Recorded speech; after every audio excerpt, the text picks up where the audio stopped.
Rejeki dari Sulastri episode 3. Tak kuhiraukan kata-katanya, karena saat itu aku melihat ia sedang duduk di kursinya dengan celana yang sudah tidak seperti biasanya.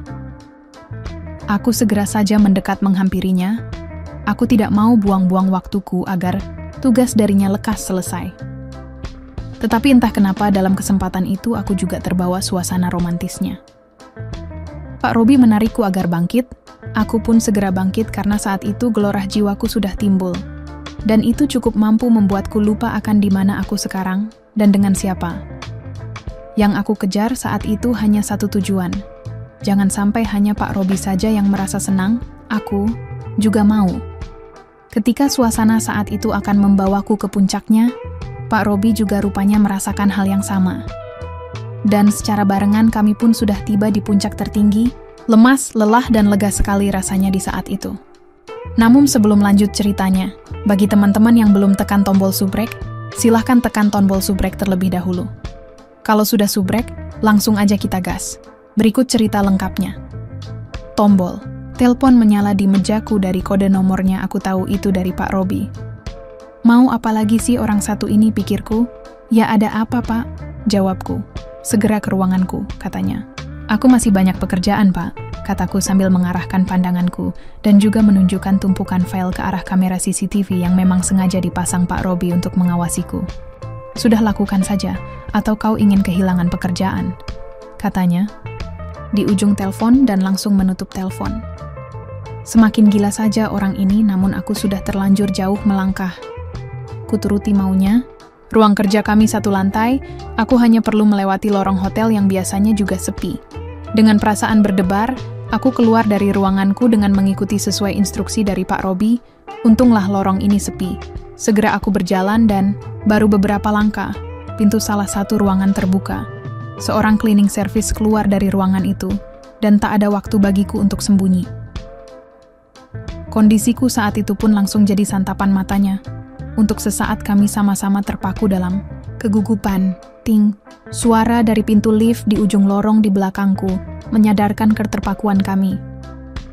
Dan si bapak cleaning service itu pun menggerakkan tangannya memberi isyarat untukku agar aku segera pergi, seolah tahu aku hendak kemana.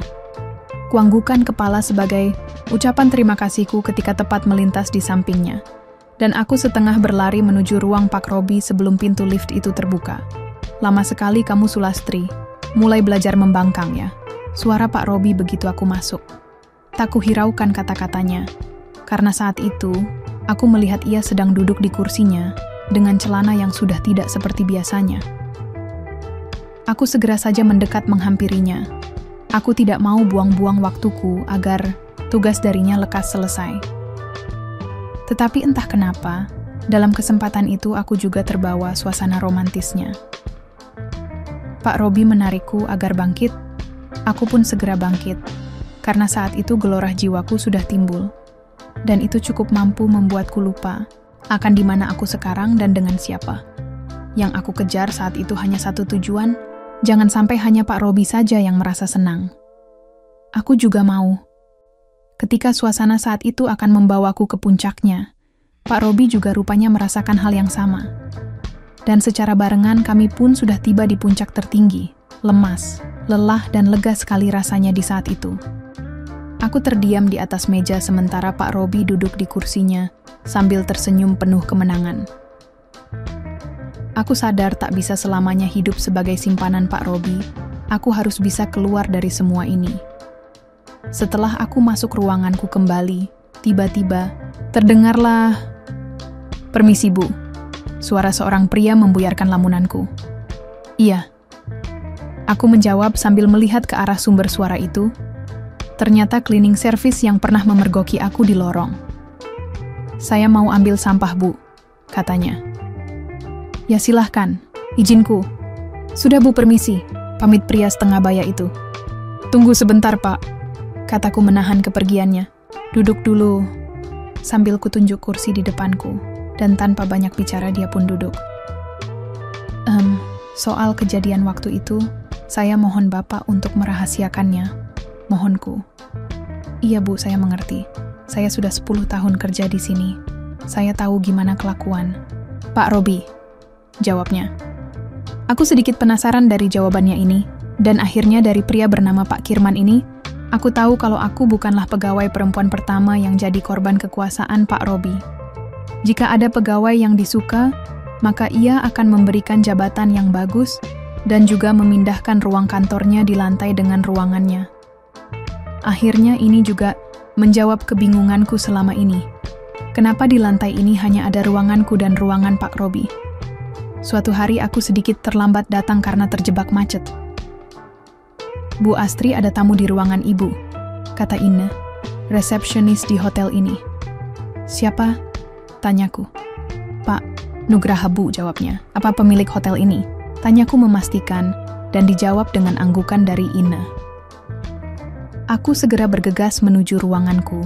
Sejak aku bekerja di sini, aku belum pernah bertemu dengan orang ini, tapi aku tahu namanya, karena memang dia adalah pemilik hotel ini. Sesampai aku di ruanganku, pintunya sudah terbuka. Di sana tampak seorang pria tua dengan rambut sudah putih, namun terlihat perlente sedang duduk di kursiku. Sementara di depannya ada seorang pemuda dan Pak Kirman. Mereka tampak akrab berbicara dan terhenti ketika menyadari kehadiranku.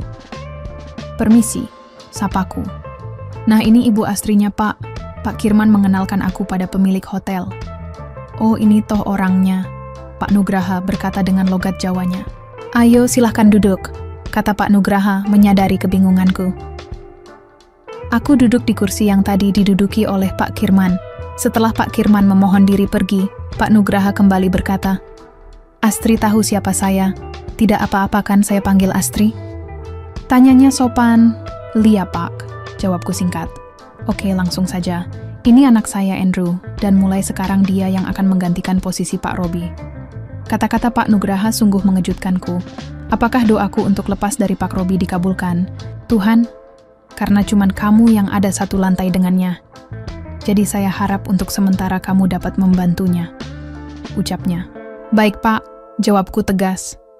Mungkin tugasku akan bertambah berat di kantor, tapi paling tidak aku bisa lepas dah, Pak Robi. Pak Andrew usianya sekitar 35 tahun, bertubuh agak gemuk dengan kulit putih dan kacamata yang selalu menempel menambah ciri khasnya. Dari cerita teman kerja yang lain, Pak Andrew sudah menikah, tapi hingga saat ini sudah hampir 1 bulan aku kerja. Dengannya belum pernah aku bertemu dengan istrinya. Kerja sebagai kepala personalia dan juga jadi sekretaris Pak Andrew membuatku kerap pulang malam. Apakah setelah aku terlepas dari Pak Robi, hidupku akan menjadi lebih tenang, ataukah sebaliknya? Nantikan saja kelanjutan ceritanya di part 4 ya. Sekian dan terima kasih. Sekali lagi, tidak pernah lupa Mimin ingin mengingatkan bahwa tidak ada maksud untuk merusak moral. Tapi di sini kami selaku admin channel Makyem hanya berbagi pengalaman dari viewer saja, yang tentu saja tidak untuk ditiru. Terima kasih sudah mau mendengarkan kisah nyata ini. Ambil baiknya dan buang buruknya dari cerita kisah ini. Semoga hal seperti ini tidak terjadi kepada kita semua, bosku, dan semoga kita semua dilindungi dari mara bahaya. Amin ya rabbal alamin. Terima kasih dan sampai jumpa di cerita selanjutnya. Jangan lupa like, komen, share, dan subscribe. Oh iya, kira-kira kalian semua bosku yang terhormat kepengen kisah-kisah yang seperti apa lagi nih? Tolong berikan komentar-komentar kalian di video ini ya.